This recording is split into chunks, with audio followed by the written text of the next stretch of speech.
Hi, I'm Angie, and I am a real work in progress. I have a lot of issues that I think have now gone to subscriptions, but my life's been a challenge for the last several years. I've spent 20 of it pretty sick.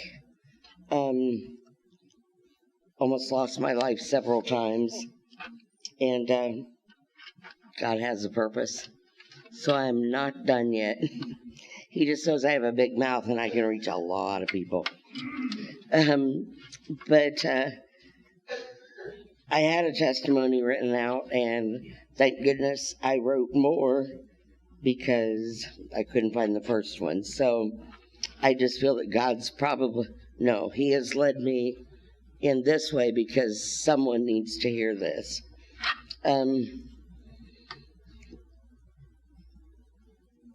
For those of you who know me, you know me well.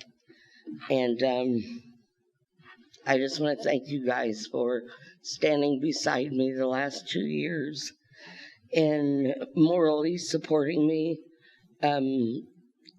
There's been other ways people have supported me, and you guys are all near and dear to me because without you, I would have taken steps that I wouldn't be here. I had given up on myself, and I'm not like that. So, a brief rundown on my life is we lived a very status climbing life. I married at 16 by choice. We just figured we could play house for a little while.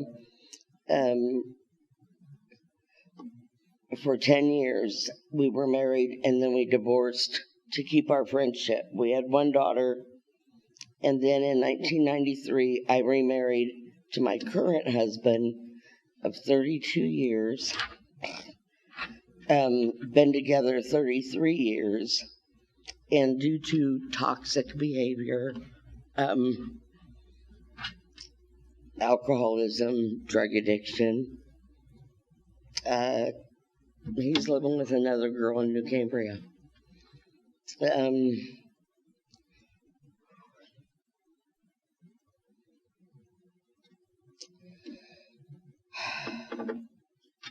Okay. She's fully aware that he was married, and they still took up house. It's still very painful, yet we're called to pray for all, and not judge. I can't judge none of them that are involved because God has a purpose for all of us. And it's possibly her I was called to lead, and if so, I told God I would go where He said. And I know God's working, yet my selfishness sometimes has me very hurt to where I ask what I missed, that I didn't see it coming. But I was sick. I didn't know. I knew that you needed oxygen to breathe, but mine had got down to 72. And so I was like non-functioning, woke up in ICU. My mom is 92, and she lives with me now, but conditions just were not good for her. We had a big 2-story house, and if you can imagine a non-functioning wife, it got pretty dirty. So when I got her out of the hospital, I didn't take her back there. My husband says I left him, but I guess I did. I didn't go home. But I did not. My mom's very important to me, and I couldn't imagine having a state agency tell me that I wasn't caring for her. I'd give my life for her. Recovery has Celebrate Recovery has got me through a lot of that. Yet, when you ask God to show you what you need to work on, be careful. Make sure you mean it. Because I think Kelly keeps writing new papers and sticking them on the table. Because every time I go back there, either that or I'm making paper airplanes and don't know it. So, what brought me back to CR was my part. We're not going to repeat. Shortly after I got Mom back with me out of the hospital, Adult Protective Service received a report that I was abusing my mom, neglecting her, and taking her money. They were unfounded charges, allegations.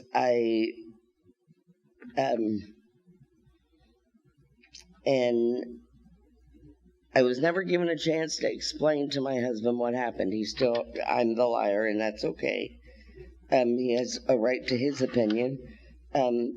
I began to realize that my character defects, my part of a lot of it was, I never thought that I was a controlling person. Okay. Well, I was shown a little different, that maybe I wasn't the manipulator that you can become, but I was definitely controlling. And if my mom needed something, I thought everybody should drop it and go.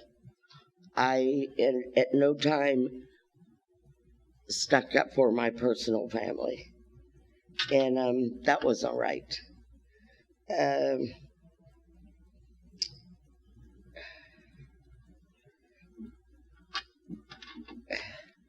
My husband has severe diabetes, bipolar. He's homicidal tendencies. So he likes being out of control because that's comfortable to him. Obviously, I have ADD, not ADHD. So I don't think there's anything hyper about me. I was overwhelmed with not knowing how sick I was, and I've had challenges with my legs. If you can think it, I've probably been that way. Celebrate Recovery is painfully real. Every day you reveal things in your life that you don't ignore them, but you pacify yourself thinking it's okay, it'll be all right. And as you start reading through papers and listening to the lessons and listening to testimonies, you realize that that is unhealthy behavior, and that we tend to people please, or we say that we don't care what somebody thinks, but I think deep down we all do. Some of us more than others, but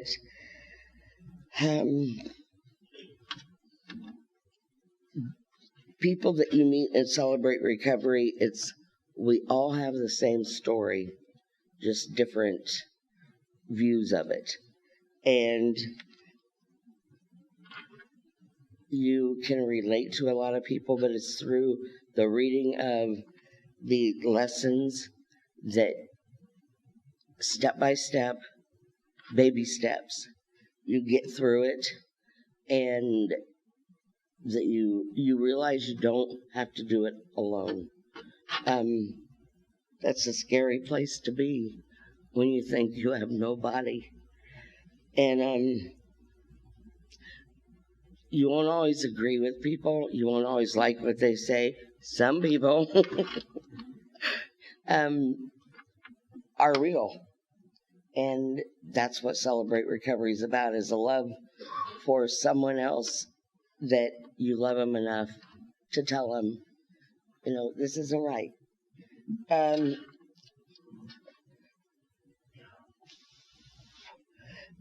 it does lead to a much better life. I've been in it, out of it, in it, out of it. And like one of the steps says, that I've come to realize I'm not God. And I'm nobody else's God. They have a God. And that my life has become unmanageable. Doesn't say, you're an idiot, you can't handle life. It's just become unmanageable. And our expectations of other people only leads to our own disappointments.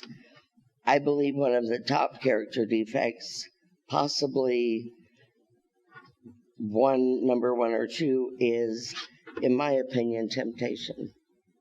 But it's not acting on it that is the part. It's the acting on it, carrying it out.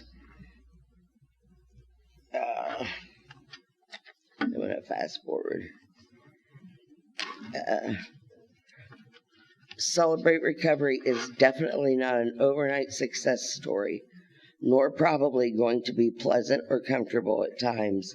Yet as you choose to be honest to God, and He already knows, but honest with yourself, and when you choose your freedom of breaking chains that are weighing you down, family cycles that are keeping us sick, any recovery always requires admittance and not our excuses, rationalizing or letting our personal pride and feelings hinder our growth. If something offends you, ask yourself why you're offended. It's probably because you felt it in your own life, and it brought up something that had some type of issues for you. 1 week is a lesson, 1 week, the alternating week is a personal testimony, and we meet on Tuesday evenings at 7 till 8:45. And if you've heard anything that you can relate to, at least try it once. Maybe even try it twice.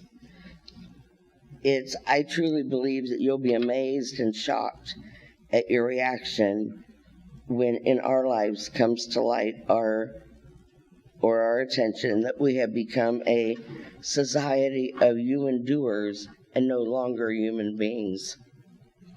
I thought those were harsh words for a long time, but life has become habitual. And we need to put back boundaries, morals, personal growth that leads us in a positive manner so we can get back to who we truly are instead of what we have become for whatever reason.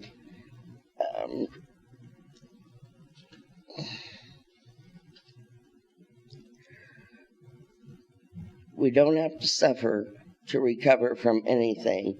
What we must do is put in the time and effort to see the change in our lives.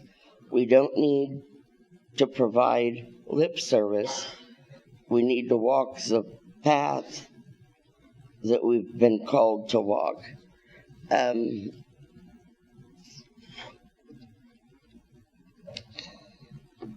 Sorry.